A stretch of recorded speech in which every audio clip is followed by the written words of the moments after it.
Shalom adik-adik Rocky, bagaimana kabarnya nih? Pastinya luar biasa keren kan? Nah, kembali lagi sama nih Kak Samuel di Rocky minggu ini. Nah, sebelum ibadah Rocky dimulai, mari kita berdoa terlebih dahulu. Yuk kita sama-sama berdoa. Terima kasih Bapak, kami di hari Minggu yang indah ini kami boleh sama-sama beribadah Rocky secara online. Terima kasih juga Tuhan buat kesehatan, buat hati yang gembira Tuhan. Kami boleh beribadah bersama dengan keluarga dan juga beribadah kepadamu Tuhan. Terima kasih, kami siap untuk beribadah. Amin.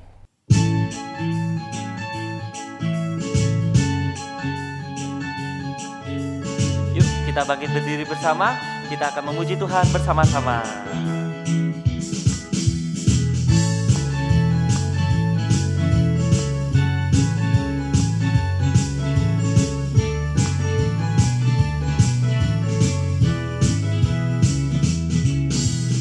Saat iblis menggodaku, aku tolak dia dalam nama Yesus. Saat iblis merayuku, lalu ku berdoa dalam nama Yesus. Ku kuat karena kasih-Nya, firman-Nya teguhkanku. Ku berdiri sebagai pemenang, aku berani tampil beda.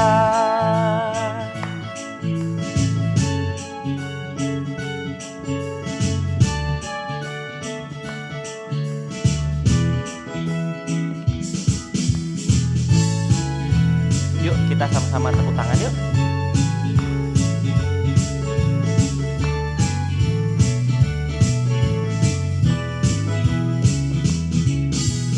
Saat iblis menggodaku, aku tolak dia dalam nama Yesus.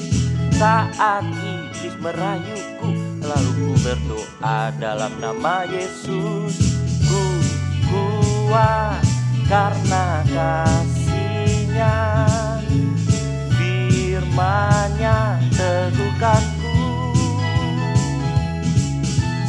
Ku berdiri sebagai pemenang, aku berani tampil beda. Ku kuat karena kasih-Nya, firman-Nya teguhkanku. Ku berdiri sebagai pemenang, aku berani tampil beda.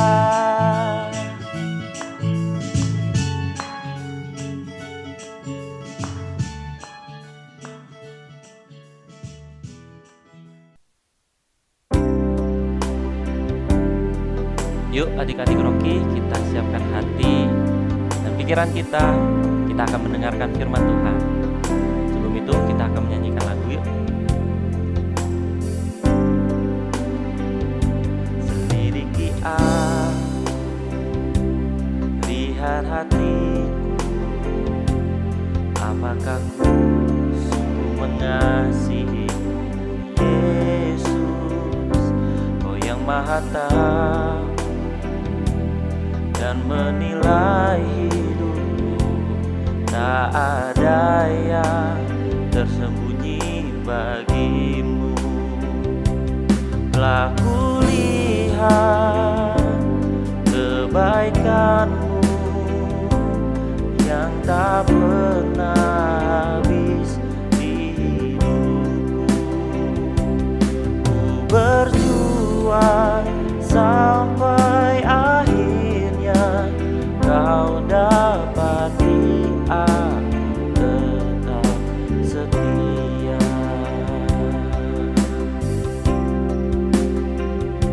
Selidiki aku, lihat hatiku, apakah ku sungguh mengasihi-Mu Yesus, Kau yang Maha Tahu dan menilai hidupku. Tak ada yang tersembunyi bagimu. Telah kulihat kebaikanmu yang tak pernah habis di hidupku. Ku berjuang sampai akhirnya kau dapati aku tetap setia.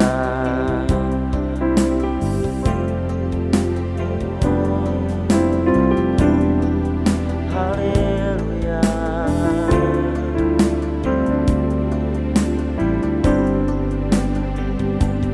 Telah kulihat kebaikanmu yang tak pernah habis di hidupku. Ku berjuang sampai akhirnya kau dapati aku tetap setia. Ku berjuang sampai akhirnya kau dapati aku tetap setia.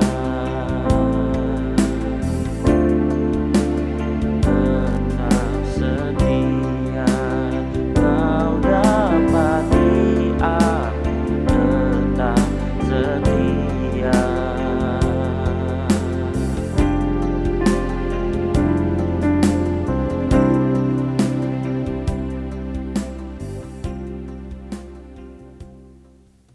Sekarang kakak ajak kita untuk berdoa.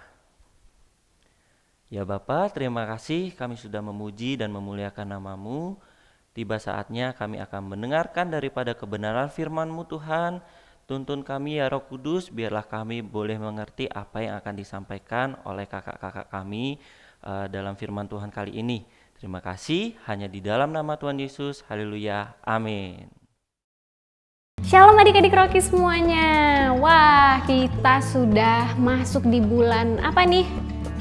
Bulan kemerdekaan Indonesia ya, bulan Agustus. Nah, di bulan Agustus ini juga kita masuk ke petualangan Superbook yang baru adik-adik. Kalau bulan lalu kita belajar tentang Nikodemus, bulan ini kita mau belajar tentang satu tokoh yang agak nyebelin sih. Kalau adik-adik punya, misalnya nih kakak tanya nih, kalau adik-adik punya temen di sekolah yang kerjanya suka mintain makanan kalian, ngerampasin makanan kalian, atau misalnya uang jajan kalian dirampas, kira-kira kesel nggak ya? Mau nggak punya temen kayak gitu? Nggak ya, nggak mau, kakak juga nggak mau sih. Tapi hari ini kita mau belajar dari satu tokoh yang nyebelin dan tapi akhirnya dia bertemu dengan Tuhan Yesus. Siapa dia? Yuk kita simak dulu video berikut ini. Komik Alkitab Anak. Tuhan Yesus memanggil Sakeus. Sumber dari Alkitab Perjanjian Baru. Kitab Lukas pasal 19 ayat 1-10. Di kota Yeriko ada seorang yang kaya bernama Sakeus yang mempunyai badan pendek. Sakeus bekerja sebagai kepala pemungut cukai atau kepala penagih pajak. Tetapi Sakeus seringkali meminta uang bayaran lebih banyak dari biasanya. Karena itu, orang-orang lain tidak menyukai Sakeus. Suatu hari, Tuhan Yesus masuk ke kota Yeriko dan berjalan terus melintasi kota itu. Sakeus ingin melihat Tuhan Yesus tapi tidak bisa karena badannya pendek. Sakeus memanjat pohon ara untuk melihat Tuhan Yesus yang akan lewat di situ. Tuhan Yesus melihat ke atas dan berkata bahwa ia akan menumpang di rumah Sakeus. Lalu Sakeus segera turun dari pohon dan menerima Tuhan Yesus dengan sukacita. Orang banyak yang melihat itu bingung kenapa Tuhan Yesus mau bersama Zakeus orang berdosa. Zakeus berkata bahwa ia akan memberikan setengah hartanya kepada orang miskin. Dan jika ada orang yang kupaksa membayar lebih, akan kukembalikan 4 kali lipat. Tuhan Yesus berkata hari ini telah terjadi keselamatan kepada rumah ini, karena orang ini pun anak Abraham. Sebab anak manusia datang untuk mencari dan menyelamatkan yang hilang. Nah, udah tahu belum kira-kira siapa ya tadi tokohnya? Siapa namanya? Nikodemus. Bukan, siapa? Iya, ciri-cirinya orangnya pendek, oke. Terus dia ngapain? Manjat pohon. Ya, dia adalah Zakeus. Betul sekali adik-adik. Adik-adik tahu kenapa ya Zakeus itu sudah disukai oleh penduduk Yeriko zaman itu? Suka? Oh, karena dia seorang pemungut cukai. Oke, apalagi? Dia seorang pemungut cukai. Jadi pemungut cukai itu jadi dia bekerja buat ngambilin pajak ya. Kita memang harus bayar pajak ke pemerintah. Nah, tapi ini si Zakeus ini dia curang, dia mintanya lebih. Misalnya harusnya bayarnya 2.000, dia mintanya orang harus bayar tuh 5.000 sama dia. Yang 2.000 ke pemerintah, yang 3.000 ke si Zakeus. Itu nggak baik, makanya orang-orang nggak suka sama dia ya. Di Yeriko itu nggak ada yang seneng sama dia.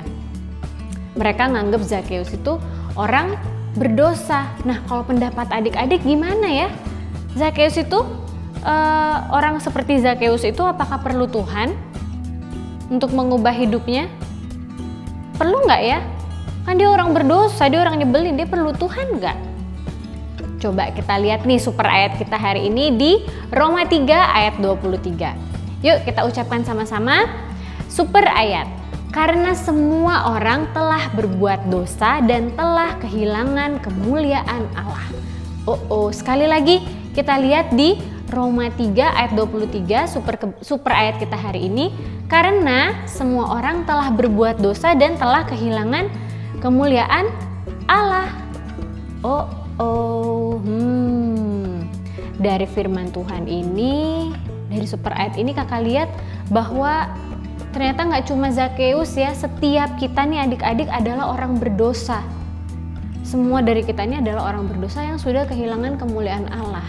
Berarti sama seperti Zakeus, kita juga butuh keselamatan dari Tuhan Yesus. Betul sekali, seperti yang adik-adik lihat di video tadi, Tuhan Yesus mau mampir ya ke rumah Zakeus. Orang-orang pada, itu Yesus kok mampir sih ke rumah Zakeus? Zakeus itu kan orang berdosa, Zakeus itu kan suka minta-mintain uang orang-orang, dia jahat.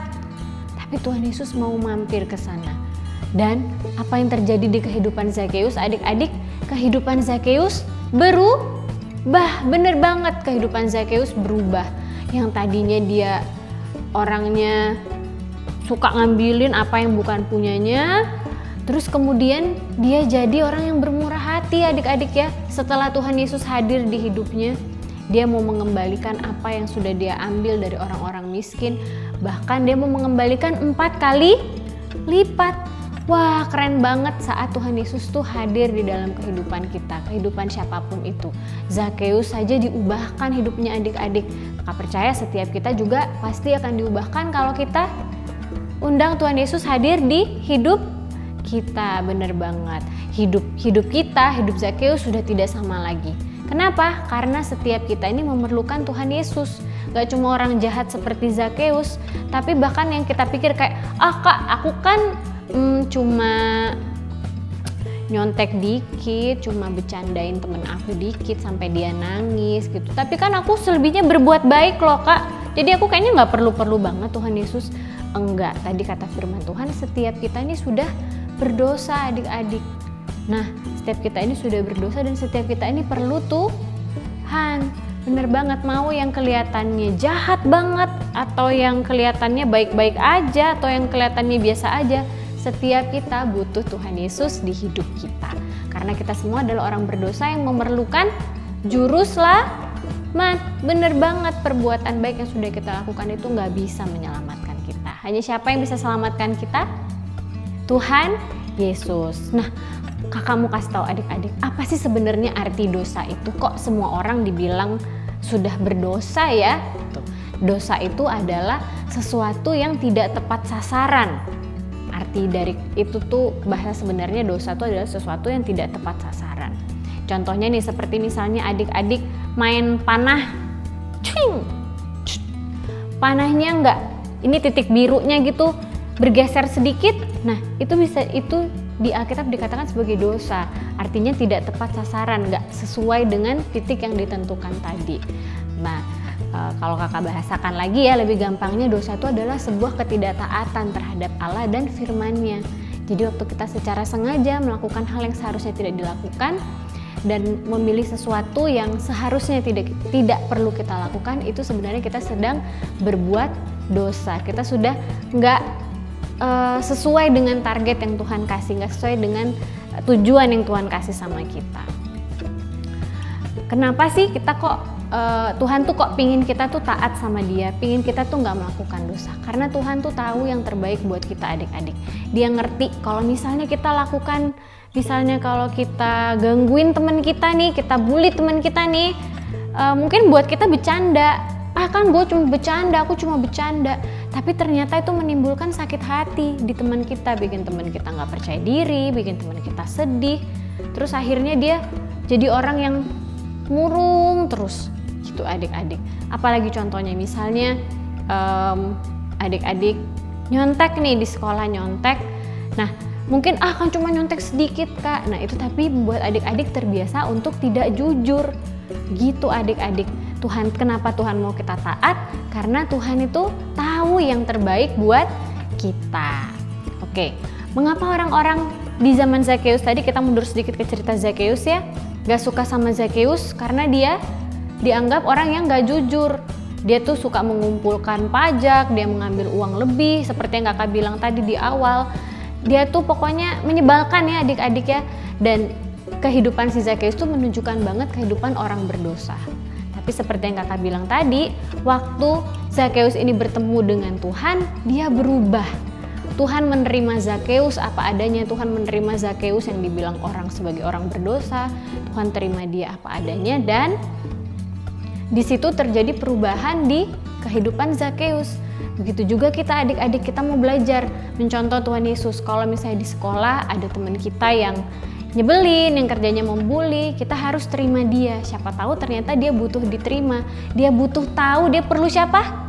Tuhan Yesus untuk mengubah hidupnya. Benar banget adik. Siapa yang mau jadi agennya Tuhan untuk membawa perubahan? Tapi yang pasti pertama perubahan dari diri kita sendiri dulu ya. Waktu kita sudah terima Tuhan, kita berubah, dan sekarang kita mau ngajak teman-teman kita juga berubah. Siapa yang mau? Wah, kakak juga mau.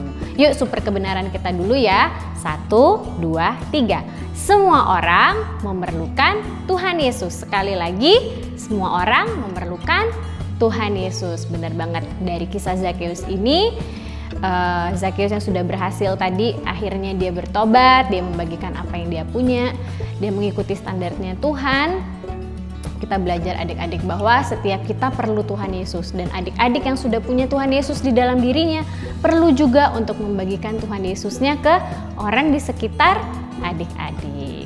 Oke deh adik-adik, itu dia firman Tuhan hari ini. Sebelumnya kakak mau ngajak kita berdoa. Yuk kita berdoa yuk.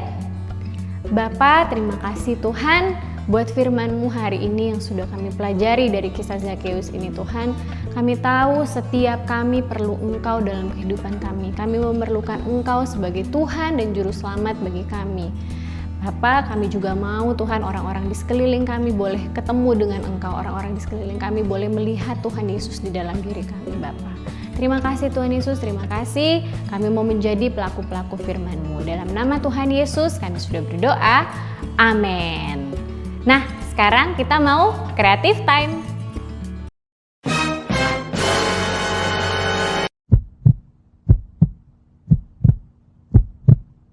Nah, adik-adik seperti yang kakak bilang tadi, sekarang saatnya kita creative time. Benar banget.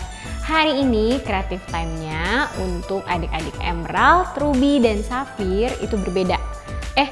Emerald dan Ruby sama, yang berbeda adalah kakak-kakak Safir ya. Kakak-kakak Safir itu yang usianya dari 10 sampai 12 tahun atau dari kelas 4 SD sampai kelas 6 SD. Nah, kakak mulai dari untuk yang adik-adik Emerald dan Ruby usia 0 sampai 9 tahun. Kita mau buat ini nih, sudah ada gambarnya di belakang kakak. Nanti gambarnya kalian gunting pohonnya kayak gini. Ini pohon apa? Yang dinaikin sama Zakheus, tahu nggak? Pohon ara, bener banget pohon ara. Jangan lupa diwarnain juga ya. Terus nanti Zakheusnya juga kalian gunting sama pemberatnya. Dan jangan lupa kalian butuh tali supaya si Zakheusnya bisa naik turun pohonnya, adik-adik. Sebentar, kakak rangkai dulu ya, jangan kemana-mana. Tring, kakak sudah kembali lagi. Oke. Aku sudah kembali lagi nih. Nah, Zakheusnya tadi pakai talinya dirangkai ya adik-adik ya. Nih, kakak pakai double tip. Kok double tip sih? Masking tape belakangnya, terus pemberatnya juga. Nah, yang titik hitamnya yang di gambar belakang ini kalian bolongin. Tuh. Bolongin gini. Terus nanti ini Zakheusnya kan di bawah nih. Aduh, gimana ya guys? Aku pengen lihat Yesus. Tenang Zakheus, kamu bisa naik. Kita tarik dia. Set. Bisa deh Zakheus lihat Yesus. Gitu ya. Nanti dikerjakan ya adik-adik dan diwarnain juga. Kakak nggak warnain apa? Kalau kakak warnain hijau, nanti pohonnya nggak kelihatan apa-apa. Pohonnya jadi hilang ya. Oke, itu buat adik Emerald dan Ruby. Nanti template-nya atau kertasnya kalian bisa download di link yang ada di description box. Kemudian untuk adik-adik Safir nih yang kelas 4 sampai kelas 6 pasti agak membosankan ya kalau menggunting terus bikin-bikin beginian. Tenang-tenang, kakak kasih kalian namanya reflection paper. Oke, kalian bisa isi reflection papernya, terus kalian juga bisa doakan nanti tuh ya reflection papernya. Ya, pokoknya kakak ngajak kalian untuk yuk kita sama-sama merenungi lagi firman Tuhannya melalui reflection paper. Nah, itu dia tadi creative time-nya kita untuk minggu ini. Jangan lupa kalau sudah boleh dikirimkan di grup WA masing-masing. Oke deh adik-adik, selamat mengerjakan. God bless you all. Nah, adik-adik Rocky, gimana tadi firman Tuhannya? Pasti seru abis dong. Kita sekarang akan menabur. Jadi, adik-adik di rumah bisa minta tolong kepada papa, mama, atau keluarga di rumah untuk memberikan persembahan melalui transfer atau scan QR yang akan diberikan pada pengumuman nanti. Sebelum itu, kita sama-sama berdoa. Bapa, terima kasih kami sudah mendengarkan firman-Mu dan sekarang tiba saatnya kami untuk menabur. Berkati kedua orang tua kami yang akan memberikan persembahan. Terima kasih, hanya di dalam nama-Mu kami sudah berdoa. Amin.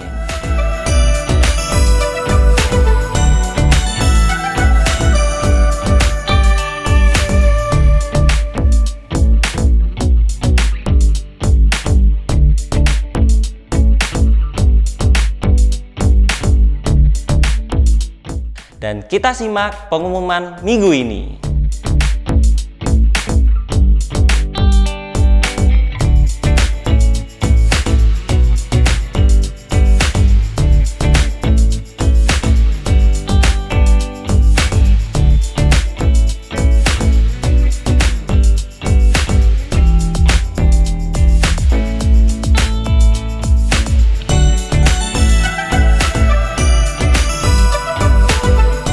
Nah, sayang sekali ya, ibadahnya udah selesai. Padahal kakak masih mau sama kalian lagi nih ibadah.